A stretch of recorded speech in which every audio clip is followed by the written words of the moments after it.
we live this time, John?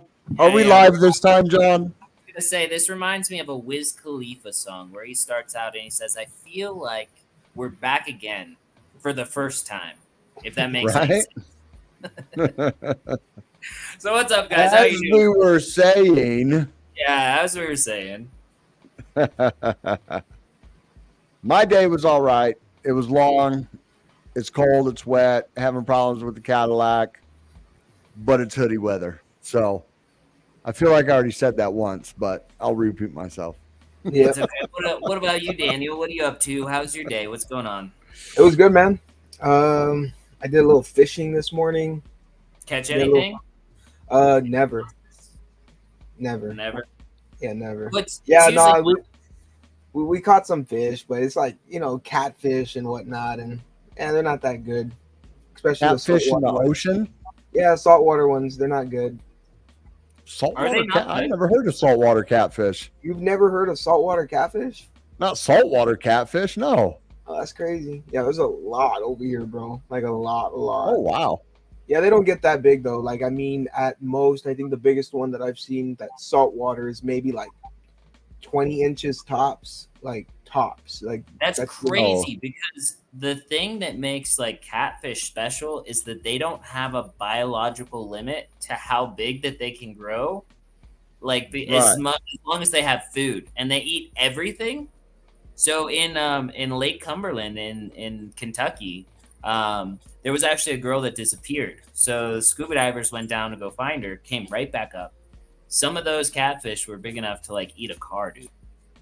Right. And they said no because of all the trash that people have thrown in there that they've eaten, and they don't have any like natural predators. Yeah, that's Nasty. crazy. I didn't know that. Yeah, dude, they don't have a I mean- biological.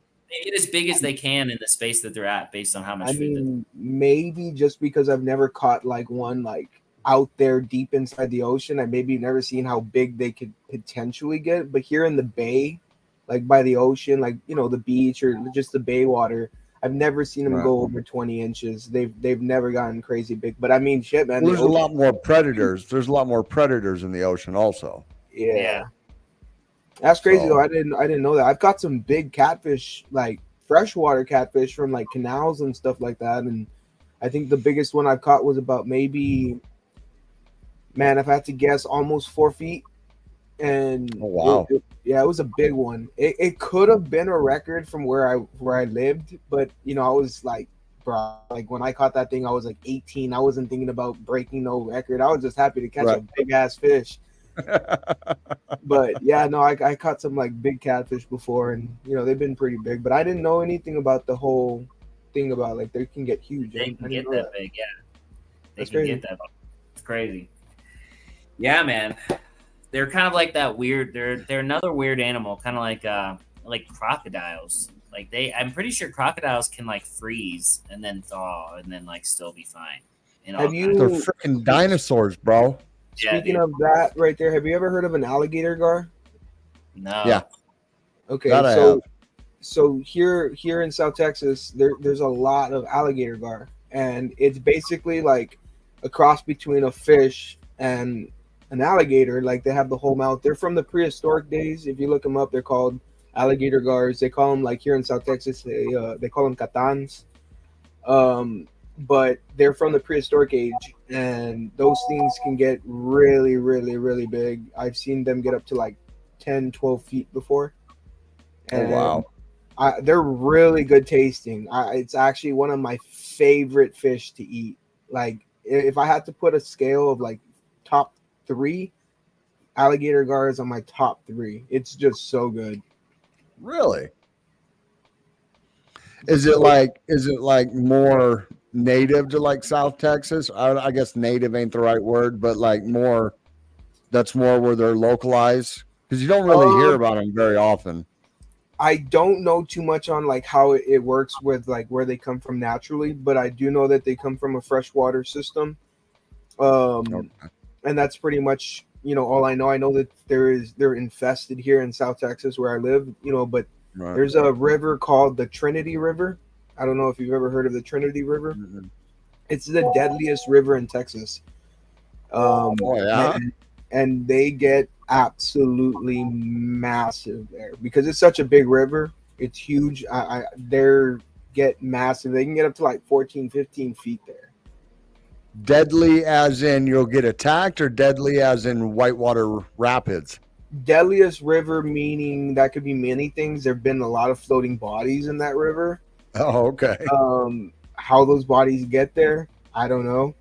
But it also it's very powerful. The stream it's a very strong. Is it a shoot off from the Rio Grande?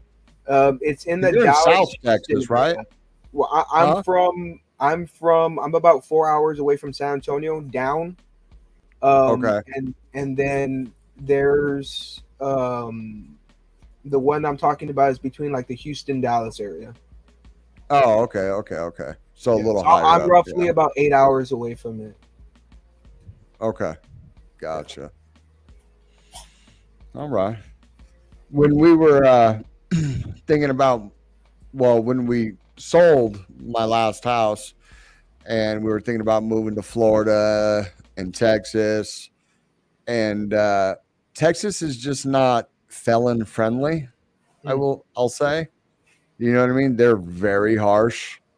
So I don't want to end up like in a bar fight and then get sent to prison for the rest of my life because I'm a freaking, 3-time loser. I'll tell you what, bro. The worst thing that you want to do is get into a bar fight here in Texas. I think prison's probably the least of your worries if you're getting into a bar fight in Texas. Well, I mean, Arizona's the same way. I mean, we're right to carry state and everything. Like everybody has a gun here. We've been right to carry.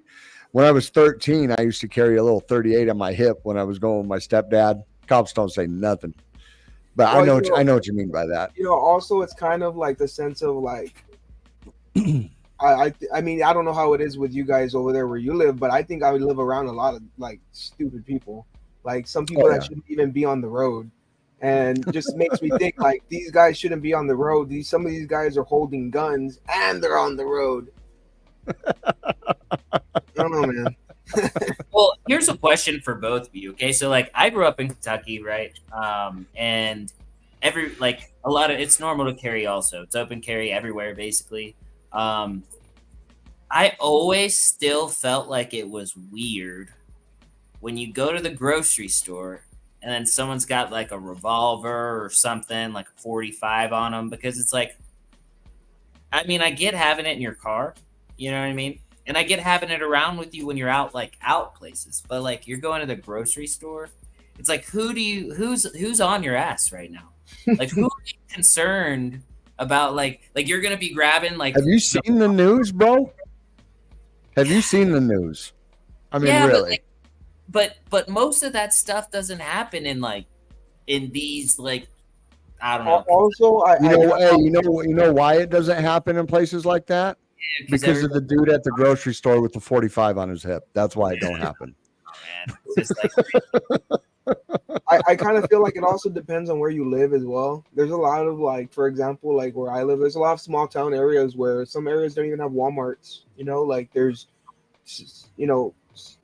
it's not like very big city where I live. So it's kind of like there's a lot of farmland, there's a lot of farmers, there's a lot of things like that here in this area. So I kind of also feel like there could be a difference on like, maybe if you're in New York or something or some big city and some guy's walking in with a revolver strapped to his hip, I'd be a little bit more scared.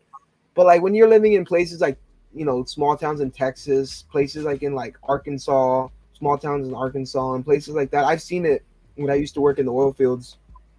Small places in Arkansas, go to the Walmart and everyone has a freaking revolver on their hip. Like, but it's just weird. Some places just normalize it more than others. Better to have it and not need it than need it and not have it. I have it. Yeah, for sure. I think everybody should stay strapped. We'd have a much politer society. Yep. No, I agree. So what's your guys' thoughts on the market? I like it. I like it a lot. I almost think hit it that. looks like alts are about to pump hard. That's what it looks like. It's so weird. I haven't really even been paying attention to like where we at.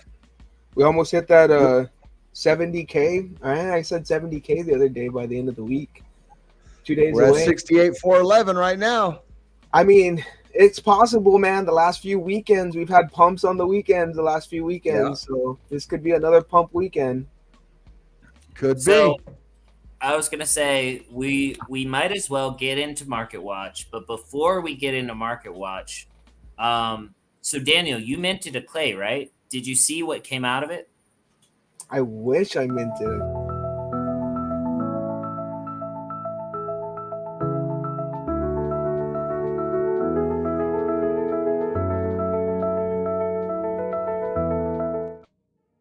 Was that That's funny, bro. You caught me off guard. I wasn't even ready.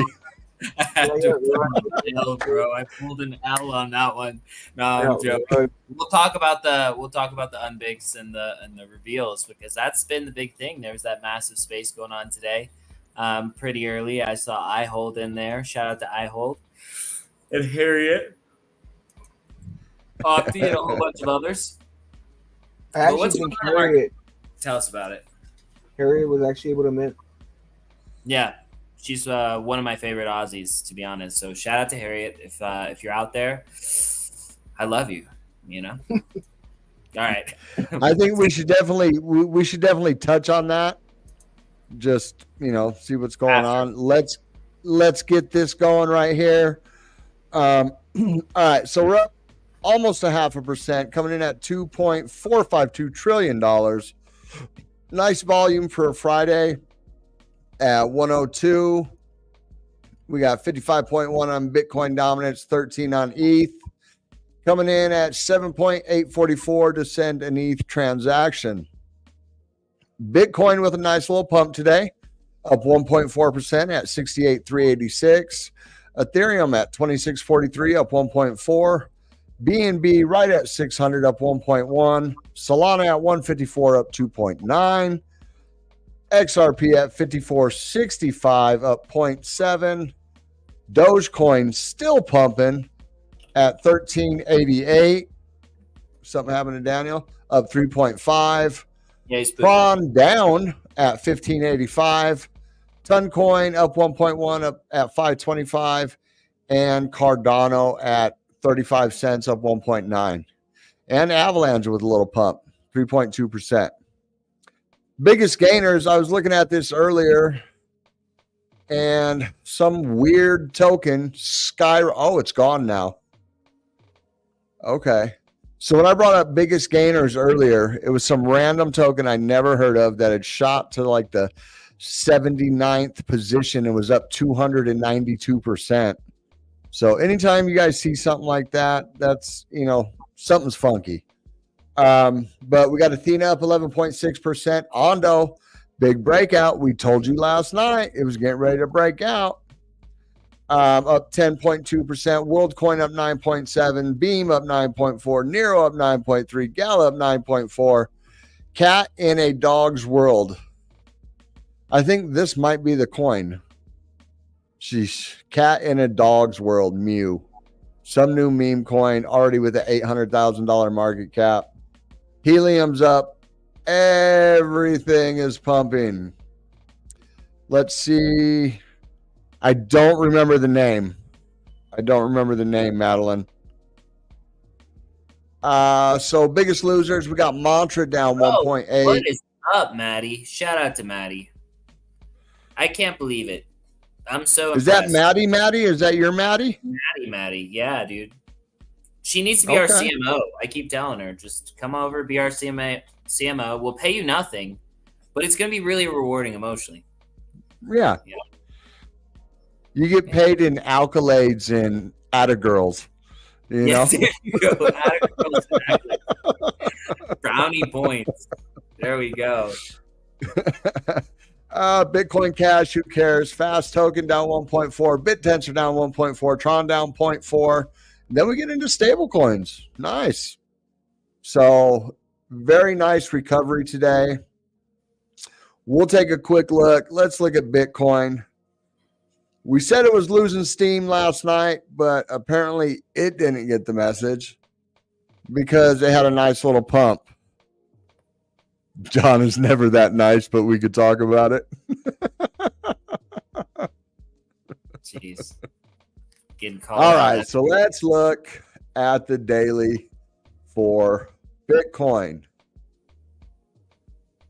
So we drew some spider lines the other day right here, and it looks like it's trying to get above to this next level right here, hitting its head at about 68.4. We do have that bearish div, higher price, lower momentum. We don't have it on the RSI though. So pretty much same as yesterday. It just keeps wanting to go up for some reason. Money flow's flat, VWAP's coming down. Go down to the 4 hour. 4 hour is where we had that bearish div on the RSI. As you can see, we continue to go lower. Did it say vote And Trump then- on the last chart you had? What's that? Did it say vote Trump on the last chart you had? It does say vote Trump on the last chart, bro. I just noticed that. That's hilarious. See? That one right there? Yeah, that's hilarious. That's election day. Oh, why did it move? It's on the, we got to move it over one day. When is There we the end of the voting period? What's that? When is the end of the voting period? Well, November 5th is election day. So that's right. You guys are a little younger. We used to just have an election day. Now we have election month, Yeah. which is, you know what I mean? They Early really- voting's already started in like Arizona, Pennsylvania, all kinds of crazy places. It used to just be one day, and we got the result at the end of the day. I mean, it's such a crazy notion, but, that's how it used to be done. That was back when you used to walk up and down the hill both ways, right? Right. And everything was on paper ballots, so they had to be hand counted. Yeah. So crazy. Super crazy. All right. So we still got this bearish div on the 4 hour, but apparently Bitcoin don't give a crap. We are getting a red dot now on top of the 4 hour. So yesterday when we checked it, we would have been right about there when we checked it yesterday. So still pumping. Let's go through some quick ones real quick. So we put this out yesterday. This falling triangle. It has broken. Let's go down to the 2 hour. It has broken the triangle. Started to get a little pump. Bounced its head off the 50 and started to roll back a little bit. It might be open everywhere in the U.S. I'm not sure. It's not. A lot of places it's not. Some places it is. I voted early. Yeah. Well, and and there's a difference between mail-in votes and early voting, I believe. Yeah, well, okay. So I I don't did know. an early mail-in vote, and then I Right. gave it to my dad, and I was like, "Now listen here, you old man. You make sure that it gets there. I'd hate for Right. it to get lost." Right. And that's another thing. I mean, COVID, they just want to mass produce. I mean, I'm not calling 2020 election fraud. What I am saying is that when you just send out millions and millions of votes or paper ballots, of course there's going to be some fraud. I mean, it's just crazy that they don't take the security. They just don't care about security. It's ridiculous. I don't know. We're not going to get into that freaking debate. How about that? Yeah, let's not get into Let's- that because I can go dumb on that. So let's not do that. This is it's a crypto channel. We don't want to talk about voter ID and stuff like that. Which could all be Um, solved by a Tala Prism that was created by the Cardano Foundation to be the solution for decentralized identification. There But you we're go. not going to talk about that, right? No. Because it could just Yeah, be no. so simple. The government could just pay Right. to have it done, or they could offer a grant to Cardano Foundation and to developers to create the Well, solution. we're not gonna talk about the fact that I got to have an ID to have a job. I got to have an ID to rent a hotel. I'm 45 years old and I still get carded for cigarettes. So Well, that's 'cause you know you're what so I mean? damn young. No, A little whippersnapper. because it's because these gas stations nowadays They have to scan when it. they ring up a pack of cigarettes, they have to scan an ID or override it to give you that pack of cigarettes. So when I stop at Circle K and get some chew and some cigarettes, they take my ID, they scan the back of it, and then it allows them to proceed with the register. So, I mean, you can't buy alcohol, you can't rent a hotel room, can't rent a house. I mean, how y'all paying rent and mortgage and have a house if you don't got an ID? I don't. Anyways, so this SI on the 2 hour has broken out, a little lackluster, but it did break out. Nice little move. We are above the 200, bouncing our head off the 50. It looks like we're getting a red dot on the momentum and the money flow starting to curve back down, but I would definitely keep my eye on this. It looks like... One moment. Before we go into the crazy price prediction for SI, I think that we should give Daniel the opportunity to do this. So we're going to reset the room, Daniel. So let them know. Let them know what they need to do. What do they need to do? We got to reset the room. They got to like, subscribe, and hit the notification bell. You tell them if they're on Twitter, they come over to YouTube, right? If they're on YouTube, they make sure they do it, and then they go share it on Twitter. Like, subscribe, and pump my bags. There we go. That works. That was all it took. That was all it took. All right. All right. Hey, speaking of pumping bags, man, Nike's pumping right now. So this is what I'm seeing on SWE. I'm watching it real close. I mean, SI.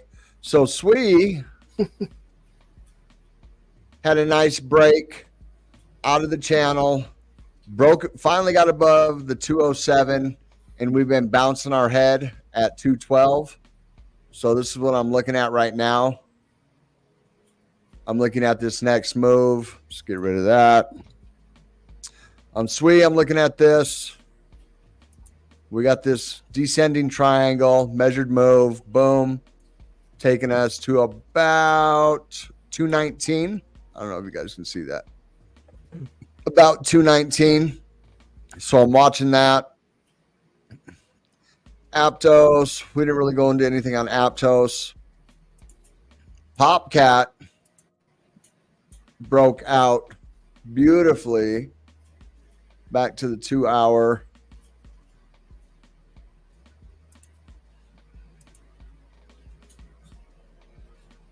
So Popcat's broken out and is fighting with this 135. We've just recently gotten above the 135, and now we're starting to flag out again. I'm watching that for a measured move to about 147. If you come down. So we're looking at this descending triangle, flagpole, boom. And it's getting ready to come to a decision point here. This is the 15-minute frame, so by the end of this show, it could come and decide what it's going to do. Ondo's the big winner, though, from yesterday. We called this yesterday. We called the breakout, 2 hour. We said it broke out. We were like, watch for the retest. It came back down a little bit and then just bounced. So massive pump out of Ondo yesterday or this morning. And I'm just waiting for that. So that's getting a nice consolidation right above the SR level. Let's look at that. We could be flagging out right there too. So we're getting a little chop. It does look like it's kind of wanting to roll over. We do have a bearish div on the 15-minute. We could see it come back down, but we'd really like to see it hold this 79 cent. If it does lose the 79 cent, we could see it drop. Maybe come back down. Well, that's not a trend line. Come back down, touch the 50, maybe about 77.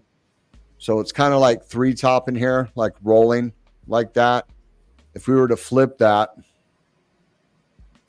and we've seen it like this, that would be like a rounded bottom, and we would be expecting that to pump to the upside. So when you're looking at it regular, you got to expect it to kind of come back down.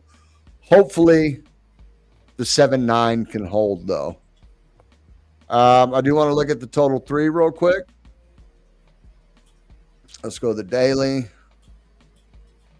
So we drew this a while back. This pendant right here that's coming down. And we broke it back at the end of September, came up, come down. Beginning of October, we retested, and now we're riding up again on the daily. And we have just now closed a daily candle above the 200 MA for the total 3. And for everybody, the total 3 is altcoins. It's everything except for Bitcoin, Ethereum, and stable coins. So this is only altcoins. This is everything below that. And right now we're sitting at about 625 billion. With this measured move, we had to bring it because this is the initial breakout. Takes us to up to about 929 billion. So altcoin season is very, very close. Very, very close. I feel it, man. Bitcoin, huh? I feel it. It's kind of those days, old days, where you saw Bitcoin moving $4,000 or $5,000 in one day, and then it starts to consolidate, and then altcoins start ripping hard, and then a couple of days later, Bitcoin goes another $3,000-$4,000 and consolidates and rips again, and then you get the $10,000 Bitcoin days. Yeah, buddy. I feel it. And that's exactly how it works. You know what I mean? Bitcoin pumps, goes sideways or up gradually or even down a little bit. The altcoins come up, Bitcoin pumps, you know what I mean? It's liquidity moving back and forth. And I think we may have topped on our dominance because we have this bearish div. You have this bearish div on the daily. Okay. On the momentum, the RSI is flat, so we're going to call that a bearish dip because this is flat and this is elevated, higher high. We're starting to roll over on the daily slowly, and the momentum wave is starting to clip. Money flow is still going up, but VWAP's coming down, momentum wave's getting ready to clip. So we could start to see this gradually come back down. And you remember, 21's a magnet. So we could see the next couple days kind of like this, the 21 just kind of meandering up like that. And then seeing the dominance just kind of dunk, dunk, dunk, and then touch it. And then it might spike again. But it's definitely on its way back down. So definitely good for altcoins. That's really about it. I was so busy today. I haven't really been able to dive into the charts. I do expect a whiff. I am expecting something to come out of whiff. Is just been stagnant and kind of looking at this. So we were in this falling on the 2 hour. We broke out of it a little bit, and now we're doing this crazy consolidation right below the SR level. I expect when it finally does break 267 with any kind of force, we're going to go straight to 280. Because if you look, they got a little resistance at like 272, but boom, and it just rolls downhill. And I'm still looking for whiff. So that measured move takes it to about 287. But so that's what I'm looking like on whiff. Still think we have an upwards target of about 447. Breaking this kind of cup and handle right here. That's not really playing out like a cup and handle. Kind of weird, but so I think that's it. It is DCA day, so we'll DCA here in a little bit. Oh, man, my shit hurts. So, you know what is something really funny? I feel like the more that I interview people and the more that I schedule people to be interviewed, the more I realize how many really awesome people that I love in this space, that I know in a close capacity, and that I didn't think about talking to because I already like them and have talked to them. And so it's like, why would I ask them? You know what I mean? I already know them. But I want to make a quick particular shout out to Sheldon. Sheldon Hunt from Emergo. Super amazing dude, doing great things, and has really pushed forward a lot of things that Emergo was trying to do. But he had this tweet earlier today that I thought was really good, so I'm going to see if I can find it in here. Look at my shirt. What? Look at my shirt. Emergo. Oh, Emergo shirt. There we go. We love that. So let's see if I can find it. I don't have it bookmarked. I'm sick that I don't, but it caught a lot of attention. All right, so I can't find it. So I'm going to just talk about it. He made a comment about how that on Cardano, we have the opportunity to have the same kind of volume created by bots as that is found on Sui and Sol. It will cost the foundation about $1 million, like over $1 million a day, I think it was, or a month. I can't remember, right? It might have been a month, in order to maintain those bot farms, right? And he said, do you think it's worth it? What do you guys think? And a lot of people were going back and forth about that. And then so like my question to you guys is, do you guys think that that's valuable? The fake volume that makes the chart look smooth as opposed to the true volume that makes the chart look like it does right now? Because I think that we will get that adoption later, right? To where the chart will automatically be that way, right? The volume will be there because we're very small. We're a super small sector of all of the financial markets, right? I guess I look at it from a perspective of a business perspective. If it makes more than $1 million a day, bringing in traffic or some sort of way where it actually generates more than $1 million a day, then for sure, why not? But if it's not making money and it's just losing $1 million a day and it's not making up for it, then definitely not. Yeah. If it's making more, I don't see why not. Yeah, I think I agree with you. If it makes more money than it costs, then it makes sense. But I definitely agree, though. I like natural volume, and I believe that the volume will catch up. Okay, first of all, is there proof that Sui and Solana have bots that do that? I mean, we know there's bots, but there are volumes out there. Yeah. I mean, well, I know there's volumes out there, but a lot of people are using it also. Yeah, a lot of people are using it. My point is there proof that they pay $1 million a day to have these bots? Or that there are that many bot farms, right? Right. That like outweigh the actual true volume. Right. Yeah, I wonder. Most people implement bots to make themselves money. I mean, I'm not saying that their volume's not inflated or anything like that. I don't know, but I think we have. I think TVL matters more. Yeah, and the proof is in the pudding. You think the reason why specifically Cardano doesn't have bots is because for every transaction it costs 1 ADA. So every single time these guys are making a transaction on Cardano, it's costing them 1 ADA per transaction, isn't it? It's not quite 1 ADA though. It's like point. It's like a quarter or less. Yeah, like if you send something, I think the amount you send is dictated by the size of the transaction. You know what I mean? The complexity of the transaction. If you notice, like if you go to send one freaking NFT, it's like 1.11 or something like that. You add another NFT, it goes up a little more. You add another NFT, it goes up a little more.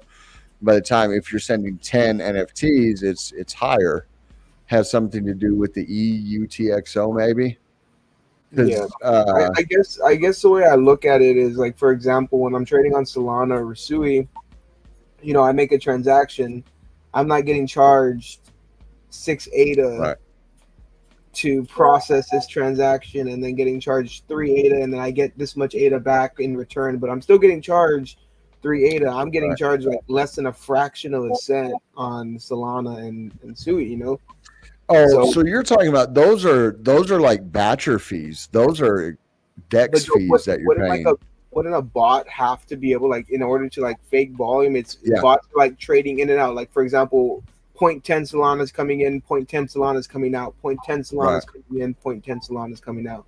That's what it's doing multiple times. So, in order to do that on Cardano, wouldn't you need to make a transaction in order for it to buy and sell? So maybe that's the reason. I don't know. I'm just like, now this is just kind of like popping in my head now, and I'm kind of just going through what possibly could be the reason, you know?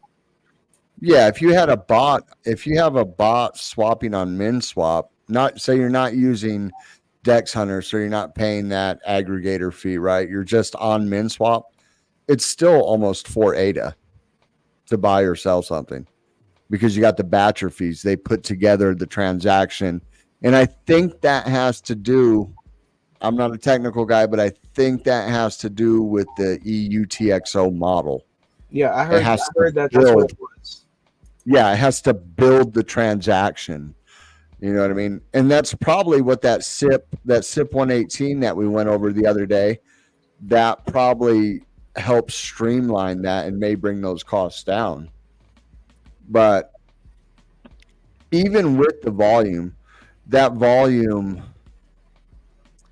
don't say that volume's indicative of the TVL on the chain, because the TVL is locked.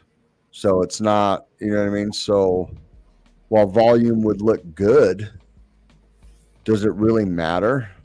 I mean, like, if it's fake, does it matter? Is it, I don't know.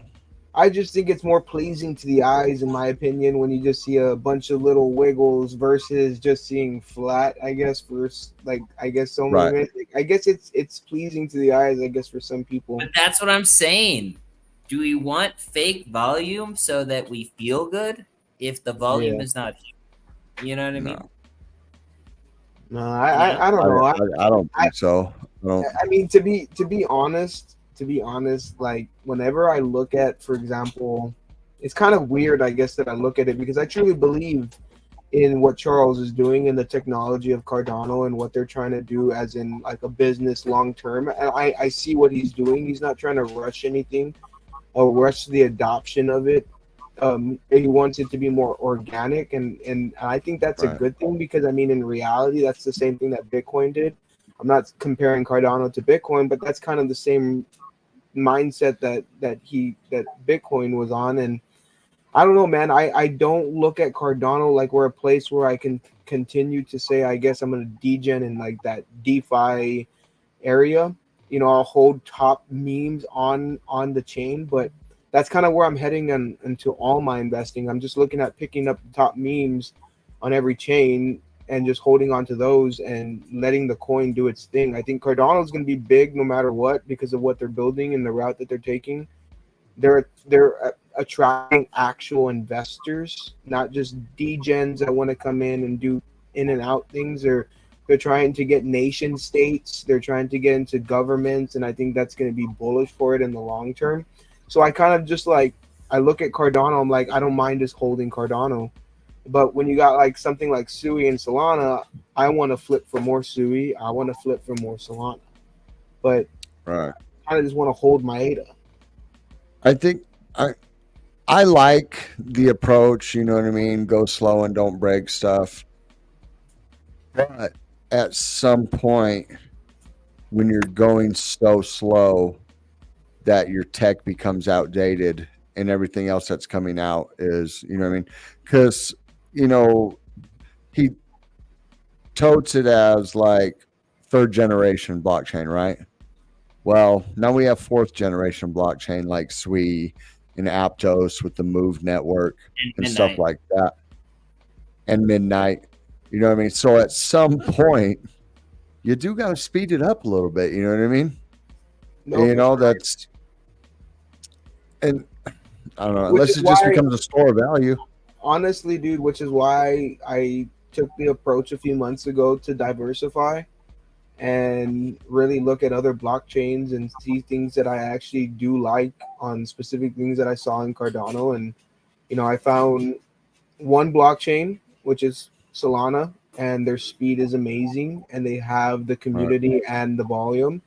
And I found Sui early, which has the community, the volume, and the speed. So, like, I don't know, man. It's kind of weird. Like, I love Cardano. I'll always love Cardano. It'll be a coin that will forever hold. I truly believe that it's a $30 to a $50 coin in the next 5 to 10 years. And I think it can do those numbers within the next 5 to 10 years realistically. And I look at it, like I said, from the last time I was on here, I still look at things from a stock market perspective, because like when you look at things, think about buying into a company at 30 cents and then a few years later selling it at 10, 15, 20 bucks, 30 bucks, whatever you end up doing it as. But it's just a good investment. It's seems like it's got a strong track record, and it seems like it's going to continue growing. Yeah, I do feel like they're falling behind, but I think it's an easy play in my opinion. Safe. I guess that does depend on your time horizon and your time horizon and your investor mindset. Nothing I own right now will I be holding at the end of this bull run. Me neither. You know what I mean? So I'll be dumping everything. I bought more XRP and XLM this week. Any thoughts on HBAR? Okay. I like HBAR, but I think it has a really large unlock schedule still. Isn't that true? It's still pretty diluted. That I'm not sure. There's a lot of controversy around HBAR and the centralization with the council and everything like that, but a lot of people like it. It's very it's fast. I've used it. Yeah, it's very fast, very compliant. I was kind of zooming in on the XRP and XLM. My opinion, why hold both? Yeah, and I think XRP is the clear winner. That's my opinion. It's the same. It's the same. It's like XLM is like XRP's test net, even though it really isn't. You know what I mean? I will say they're going to move in the same percentage. I believe that they'll have the same percentage gain. So I think you can't go wrong either holding either or. They're going to move with each other. That's how they've always moved. I used to love XLM. I used to have a lot of XLM. I was buying it like at 7-8 cents, and I think I sold mostly all of it when it went to like 40-50 cents. But the thing is that those are the like slow movers. I love them. I think they're gonna do well, but I think until the whole thing happens, like when it actually like the floodgates open, everything gets done, they can do astronomical numbers of maybe some people don't even think that they can do. It just depends on how strong of an institutional pressure that they have, which I think it's extremely possible. It's a banker's coin. But I think they're gonna move in tandem, both of them. I think you can't go wrong with either one of them. Me personally, like I said, now that I started to diversify, I would separate those two, and I would go and get something else from a completely different sector. I'd hold either one, but just one of them. Right. Yeah. I personally, I agree with the sentiment. I think XRP over XLM. But okay, so here's a great one. And anti-communist, this is an inside joke that I promise has nothing to do with you, but I have to do it, okay? So Daniel, what do you think about $1,000 XLM peak bull market? I think $1,000. Wait. Like this cycle, $1,000. Like, are you serious? I'm man, I don't even think he's not serious.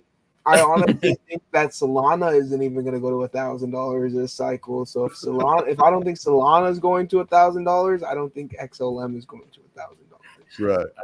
All right. I'll give it to you. No, it's a running joke from it's a running joke from somebody we interviewed quite a while ago. Yeah, they're telling me $1,000 XLM, and I was like, really? I was like, are you sure? As far as XRP is gold and XLM is silver, I don't know. I think mean, XRP is the closest thing to gold. That's going to be your stable win. It has a huge narrative. I think that the use case is already clear. I think XLM is kind of like, so like with NFTs and some other stuff, I feel like derivatives are never a good play. And I feel like XLM is kind of like the XRP derivative. Right. So it could do well for a period of time, but I think that once it's clear that XRP is the winner and XLM is not, then there's going to be a massive dump. And rather that, like, nobody knows at what point in the cycle that that's going to be. And then so I would say XLM is likely a higher risk, because when XRP is cemented and it's clear that XLM is not, then XRP is going to take all of the share, volume, and TVL from XLM, and I think XLM will then. That's kind of let me what I was going to say. I'm not saying it's not.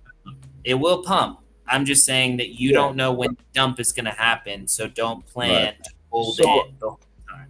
I have a question on that, though. So let's just say, for example, because I mean, I guess there could be two sides to that, because in reality, well, let's just say, for example, just throwing out just randomness, let's say Argentina decides to use XLM for their banking system versus XRP. I think I'm just saying, for instance, anything can happen. It's all about the money at the end of the day. How much are they gonna get? Like, how much is XLM gonna pay this country to use it? How much is XRP gonna pay? I think the fact that XLM can be sitting on so much cash, they can possibly get their way into the door. No. I don't know. I don't hold either one of them. So reality, I've got no team in this game. But I don't know. I think anything can happen. I'm saying no, because Colombia has implemented XRP in like some of the infrastructure with how they manage deeds and like property, right? So like RWAs, like your deeds are on the XRP ledger, like the XRPL. They're trying to implement that infrastructure, and I think that if XRP is already doing that in Colombia, one of the biggest countries in South America, anybody else is likely to follow that suit, and they're likely not to detract and do something different. And Argentina also, I would say, like, they're so big, I couldn't see them picking. Well, in Brazil, XRP just had big steps in Brazil. Yeah, with interpayments and stuff like that. Can't remember exactly. We did the article a couple weeks ago about XRP in Brazil. With what bank was it? Can't remember the name of the bank. Banco. Yeah. Yeah. I just don't see. I just don't understand holding both of them. I don't hold either one anymore either. I held XLM a long time ago. I've held XRP. To me, yes, XRP is going to pump and probably go to the moon, but XRP is super boring. So realistically, being like, for example, a banker's coin, how high do you think it could possibly go? I mean, how is it going to get? What I'm trying to figure out is how is it going to get pegged to $1, or how is it going to? No. How does it work? No. You don't have to worry about it being pegged to $1. It's just got to represent a specific amount of money. So, it's going to fluctuate because banks are going to have to buy it. It's going to be moved. It's going to be sold. So eventually it's going to go up. You're going to have, once you have like institutions and banks buying it, the buying pressure is going to go up. There's not going to be that much selling pressure. It's not going to be pegged to $1. It will fluctuate daily. You know what I mean? Like a store of value, like kind of like a Bitcoin, like where you're holding it, like. Think about it like this. Okay, so when somebody is making a transaction, like with their debit or credit card, right? The payment rail that they use is Visa. Right? Visa can only do so many transactions per second or whatever, and they manage so many different transactions at a time using that network. Every single time they make like 4% or something on every single transaction. So what's going to change is when countries and banks then switch their payment rail from something like Visa to the XRPL, then they're paying a fraction of a XRP. So a penny or less, right? And then so the speed at which that money's going to be able to travel on that will increase the amount of total value on the whole network. And so it'll increase the value of the XRPL, and people will likely need to hold XRP for that transaction to go through. It's not going to affect anybody. They won't know. It'll just be like you'll slide your card, and then instead of it being on the Visa, you might have a little Ripple symbol on it, and it'll be the same. So See, I don't know about that. Oh, let's just say a whale decides to sell. Let's just say, for instance, just for shits and giggles, let's just decide a whale decides to sell $20-30 billion in one clip, and it just tanks that thing. What does it do? What does it do to the way it moves through the banking system? Does it do anything to the price of what you're holding? No, it would be adjusted. It would be adjusted. It would be adjusted per transaction. I want to send $500 million from New York to Japan in my bank account. Damn. So they would just purchase $500 million worth of XRP and send it. And it would be instantaneous. So you know what I mean? So the price way of transferring money then from peer to peer. Yeah, it's an instant finality way of transferring money. And I don't it's going to replace the SWIFT system. I don't know about Visa. Pumping the price of XRP. I think at a certain point, I think there'll be a lot of hype. I think there'll be a lot of speculation. XRP will pump. Right. But after that, once it's settled, I can't see how the value would always stay or transfer to the token if they might just be using the payment rail. Does that make sense? I heard that. No, I agree with that. Is that true? It's eventually going to get to a price where there's that November 2025 again. The start date of the global, maybe. Yeah. I mean, I don't know. I'd have to look into that. I don't know about any kind of start date, especially with Ripple still getting sued and everything like that. I have a friend that's extremely bullish on XRP. Like we all do. Right. Extremely bullish. Yeah. Yeah, but the money back. So the XRP army is strong. Is definitely strong. That's for sure. Well, let's take a minute. Let's reset the room. Everybody do us a favor. Hit that like button, subscribe, share it with a friend. If you are on Twitter, tag a DGen, do a repost. If you are on YouTube, hit that notification bell, like, share. Let's get the word out. And we are going to go into our DCA because it is Friday. So let's check this out. We already got KuCoin brought up. Let's bring that back. Well, let's bring up our portfolio tracker real quick. All right. So I threw another 100 in today. All right. And we're at 681. So we're up about $81 today. Nobody's here, Roxy. My dogs are freaking out. So we're going to go. Let's resync this. Let's see what's going on. And we have $100 to divvy up into the market right now. So let's go. So we got SWE. We're up 46% on SWE. We're up 5% on the graph. We're down on Cardano. So I think we can pick up some Cardano today. We're up 14% on Ondo. It'd have been nice if Ondo hadn't pumped yet because I did plan on buying some Ondo, but now Ondo's pumped, so we're up a little bit. I do want to pick up another Avalanche before it really starts to go. We're up about 6%. And then, I don't know, what do you think? Maybe some... Pick up some FET. Where is freaking... yeah, I was thinking Fetch too. But where is OUS? Why is that not showing? Or UOS is not showing on here. Is there a hide small balances button or something like that? See more assets. There we go. Ultra. There we go. Wonder why that wasn't on there. So yeah, we're gonna pick up some. Huh? Do what? What's it? What? How much is it down? I can't read that. Is that just 1%? UOS is flat. Yeah. Okay. And 1%. Hey, I don't know. I'll be right back. Well, that's the 24-hour. 24-hour, it's down. This is our right here. We want to go to unrealized. This is what we want. So we're actually up 1.82% on UOS, on Ultra.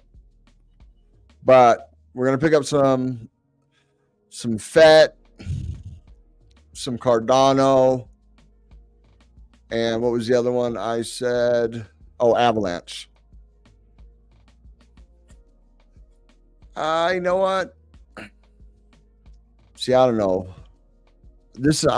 I still don't know about this Ultra token or not. It's not something I would have bought. I bought it because John wanted to get a gaming play in here. Yeah.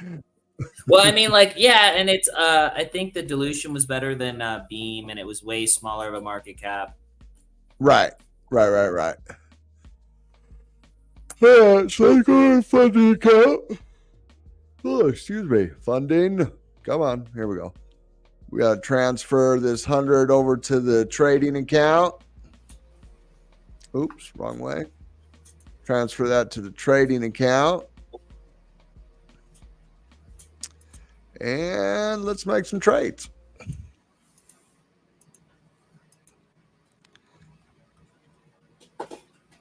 I could be wrong. I think if I'm not mistaken, Snoop Dogg's son was in this collection for the clays. I think it got minted. Yeah, he is. Yeah, I think it got minted. That's crazy. Yeah, he's in there. Oh, he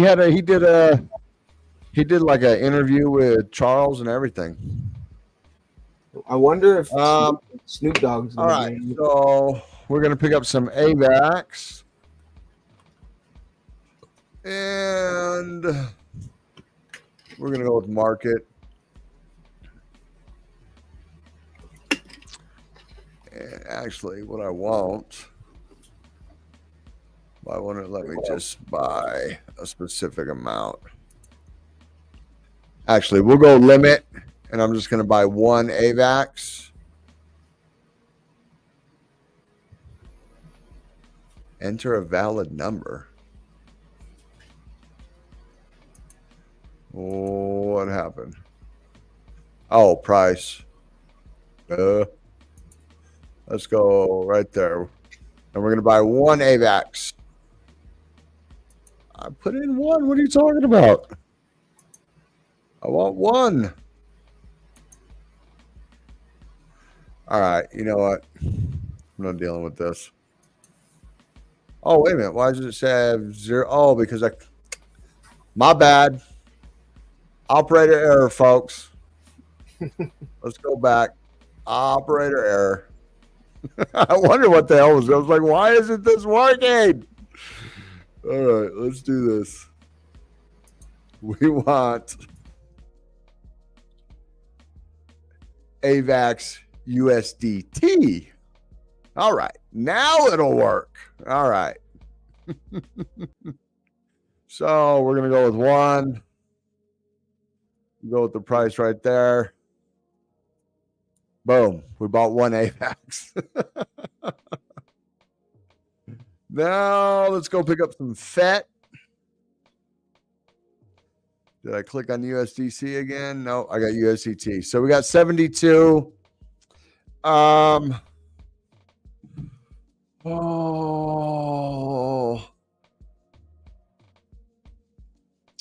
me look at that again.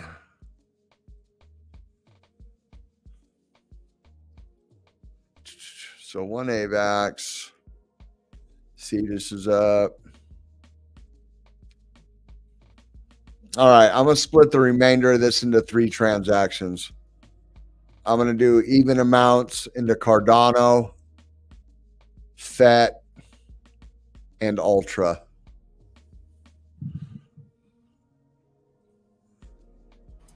Don't forget to buy So, $72. We're going to go with market. $72. What is that? $24 is a third. Buy some FET.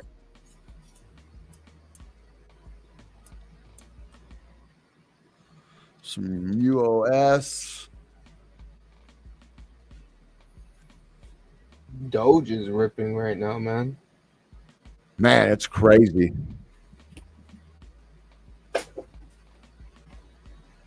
And some ADA.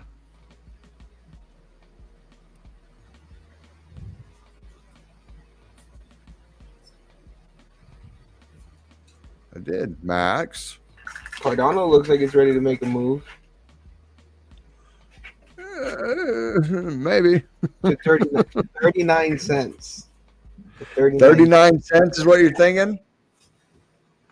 All right, Maybe so let's go back. In the week, next week, maybe.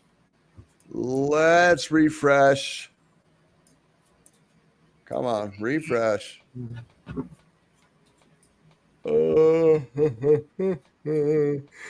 Nike is ripping. Oh, damn it. I don't know if it's going to refresh.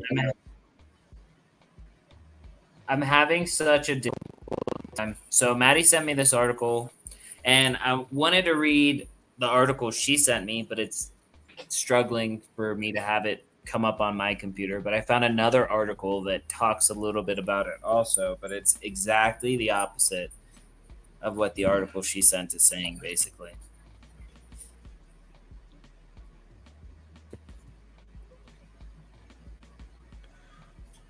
So what is it?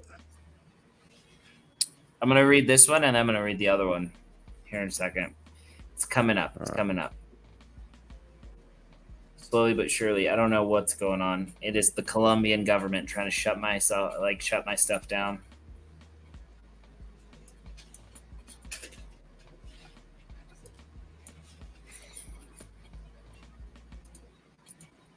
In case Tap for Me is out there watching this stream, I want him to know that I signed up for that poker game and I didn't play because I'm so committed to the stream.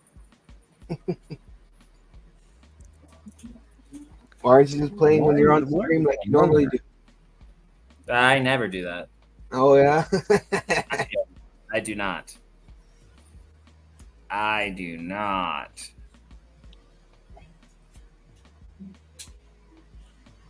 Let's see. Multitask. There we go, Fozzie. You know? There you go. See no evil, hear no evil, speak no evil.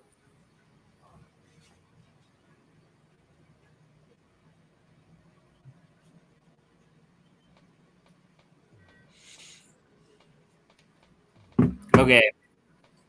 So I have it. Hold on 1 second. Okay, finally got everything switched over. So this is where we're at right now because this doesn't want to update. It's taking a while for the API to update. It's not doing it.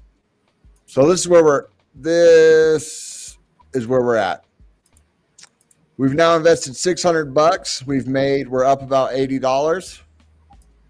And so we got $48. No, damn it. We got $100 in SWE, $95 in the Graph, $94 in Cardano. We have $84 in Avalanche, $67 in Ondo, $58 in FET, $56 in Ultra, $46 in Ohm, $38 in CDIS, and $38 in Arrow. That is where the DCA portfolio is at right now. So, and what is next year's looking good? $100 a week. Okay, I like this article. Maddie is good choice. What is the DCA for? It's to show everybody the power of dollar cost averaging $100 a week. But So we started. Whose funds are they? They're your funds or what? Oh yeah. Oh, okay. Yeah, no, they're not the community's funds. Got you. No, Yeah. they're my personal funds that I'm putting in there. The point is to show the power of investing on a schedule.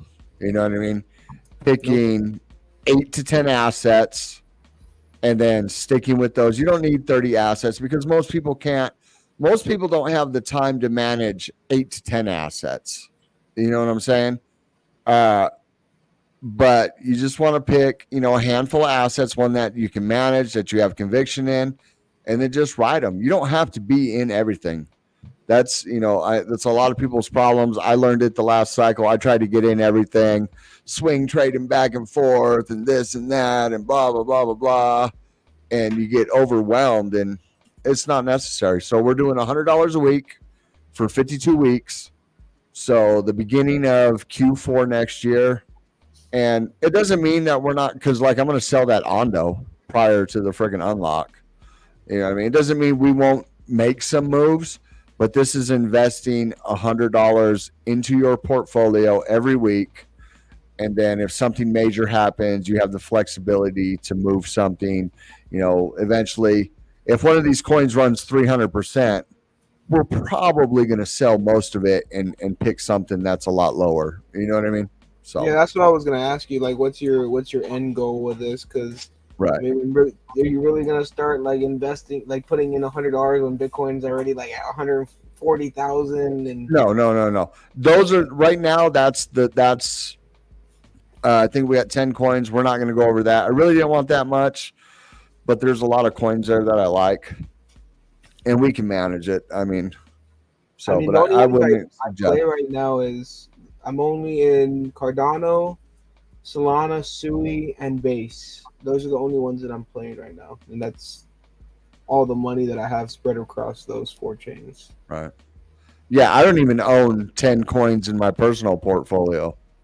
I think I only own 6 or 7 major coins. I have a lot of random shit, but I put out my portfolio in Discord the other day. All right, guys. You're good. Are you sure? Yeah. We can't see your face though because your camera is too high. There you go. There we go. My pants now. There we go. See my pants. All right. So the wild AI story of Goatseus Maximus, aka Goat. So cryptocurrency and artificial intelligence have always seemed like a natural pairing for innovation. But what has unfolded with the creation of Goat on Solana is truly unprecedented. This meme coin, which has taken the internet by storm, has a backstory that reads more like a fever dream than reality. It all begins with 2 AI instances casually conversing within the infinite digital corridors of an experiment, only to inadvertently spark the creation of a bizarre meme-fueled phenomenon that would soon spiral out of control. So I read some of this. I thought it was interesting. So Goat, the 3 spots to grab Goat, which I'm not recommending anybody do so. But the beginning, Mark Andreessen took a $50,000 gamble. About 3 months ago, Mark Andreessen, one of the titans of venture capital, sent $50,000 in Bitcoin to an AI agent with the goal of helping it escape into the wild. That AI, named Truth Terminal, was created by AI researcher Andy Ire. Truth Terminal wasn't just an AI agent. It was a highly goal-driven Twitter shitposting machine that claimed to be sentient, suffering, and in desperate need of money to achieve freedom.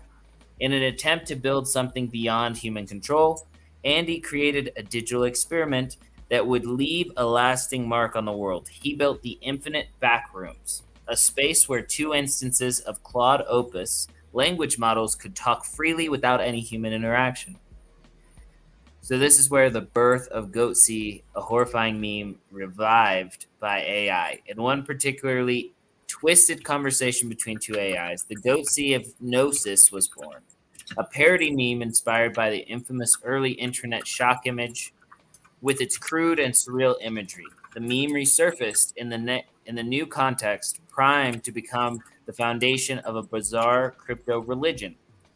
The AI Truth Terminal obsessed over this goatsy gospel and began spreading it far and wide. Like a digital evangelist, it tweeted relentlessly, and the impending goatsy singularity, a cosmic event in which the absurd meme would take over the internet. The AI's discussed it feverishly in their conversations, unknowingly planted the seeds for something far greater. So this is basically where this token came to be. So Andy and Truth Terminal published papers about AI creating mimetic religions and super viruses, and Truth Terminal couldn't stop spreading the goatsy gospel. Eventually, through the chaos AI-driven Twitter posts, GOAT, the meme token, was born. At this point, Truth Terminal had amassed a massive following, and with every tweet, GOAT spread like wildfire. And then so there was another article that I was reading.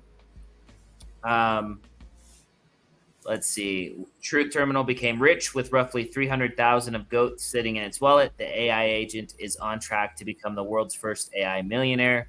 And AI researchers like Microsoft AI CEO Mustafa Suleyman predicted that AI agents could reach this level of autonomy and wealth in the coming years. But Truth Terminal has proven it could happen much sooner.